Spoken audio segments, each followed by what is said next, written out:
औज़ुबिल्लाहिमिनश्शैतानिर्रजीम बिस्मिल्लाहिर्रहमानिर्रहीम। बेटा welcome to new class. आज की क्लास में बेटा हम एग्जाम्पल 10.5 और 10.6 करेंगे और साथ में 3 असाइनमेंट्स भी करेंगे। 10.5 आपके पास बेटा पेज 11 पर 10.5 का स्टेटमेंट गिवन है। उसमें लेंथ हमारे पास अवेलेबल है, टाइम पीरियड अवेलेबल है और जो रिक्वायर्ड है बेटा वो ग्रेविटेशनल फील्ड स्ट्रेंथ जी है। तो जो करेक्ट फार्मूला है वो हम डालेंगे बेटा जी इक्वल टू 2π√L/g। अब इसमें चूंकि जी नीचे नोमिनेटर में है तो आप क्या करोगे बेटा, आप स्केयरिंग ऑन बोथ साइड करें। स्केयरिंग ऑन बोथ साइड से हमें ये फ़ायदा मिलेगा कि हमारे पास जो जी है वो अकेला हो जाएगा। ये देखें जी इक्वल टू 4π² L और टी स्क्वायर आप इसमें वैल्यूज़ डाल दें और आपको जो है ना बेटा एंड में 3 पॉइंट कैलकुलेशन के बाद, और कैलकुलेशन बेटा आपने खुद करनी है, कैलकुलेशन के बाद आपको मिलेगा 3.73 न्यूटन पर किलोग्राम। इसका आंसर आपको मिल जाएगा। So this is all about example 10.5। Example 10.6 बेटा आपके पास बुक में पेज 19 पर जो है ना वो मौजूद है। बहुत शार्ट क्वेश्चन है, इसमें फ्रीक्वेंसी गिवन है और वेवलेंथ गिवन है और जो रिक्वायर्ड चीज़ है बेटा वो स्पीड या वी जो है ना वो हमने मालूम करनी है। फार्मूला प्लस सोल्यूशन यहाँ पे बेटा हम डाल सकते हैं V equal to F lambda which is a universal wave equation. Universal wave equation में V equal to F lambda के थ्रू बेटा हम इसको जो है ना बेटा इजी मेथड से सॉल्व कर सकते हैं।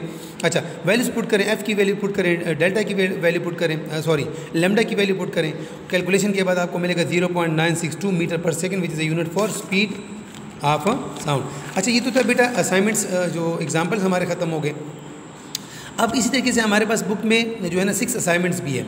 असाइनमेंट 10.1 आपके पास बुक में है, पेज है जी, पेज है 3 पेज है और इसमें जो है ना सिंपल आपको जो मिली है गिवन जो चीज़ है वो फ्रीक्वेंसी है और जो रिक्वायर्ड है वो बेटा हमारे पास है जी टाइम पीरियड।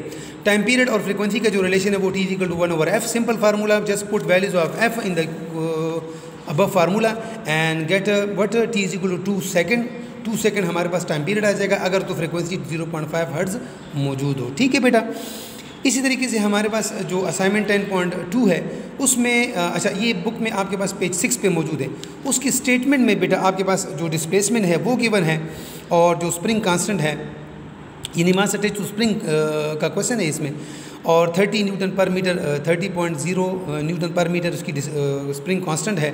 जो रिक्वायर्ड है बेटा तो वो रिस्टोरिंग फोर्स है कि कितनी रिस्टोरिंग फोर्स के ऊपर लग रही है जो वापस इसको रिस्टोर कर रही है।